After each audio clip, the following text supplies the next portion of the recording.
spoilers for 911 Lone Star Lisa Eleslstein is killed. Fox's drama 911 fans are on edge trying to figure out when the star TK Strand will be arrested after everything that has been happening. Things were looking good after he came out of a coma, got back with his boyfriend Carlos, and was reunited with his crew.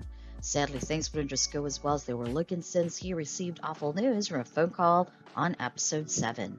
"My mom is dead," she said, turning to Carlos at the end of the phone call. Join me in this article as we explore and discover how Gwen Morgan, TK's mom, was killed. Gwen Morgan was first introduced to the series in Season 2.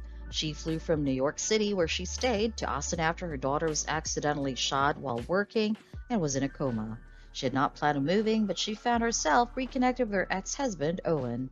Their relationship didn't last long, but she reconnected was closer to her daughter as she lived in Texas. After her death, all Owen and TK were left with were memories, the good times and the bad. The audience is shocked by the news of Gwen's death with just 2 minutes in Season 3, Episode 8.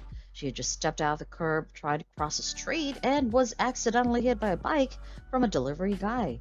The impact was brutal as she fell, her head hit the curb and ruptured, slowly dying from the impact.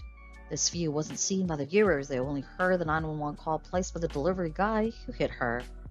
Speaking to the Entertainment Weekly about Gwen's death, the show's co-creator Tim Minear explains why her death was not viewed. He stated it was an experience on his part, something he had wanted to do for a long time, and that he had listened to many crime podcasts that happened before, one called Sword and Scale. It consists of 911 calls and uses audio, and went on to say that it's a captivating experience to listen to them.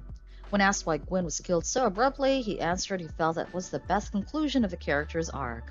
Rob stated clearly she was living in New York, she had just had a baby, and a separate life there, which wouldn't have fit in the series, so it had just run its course.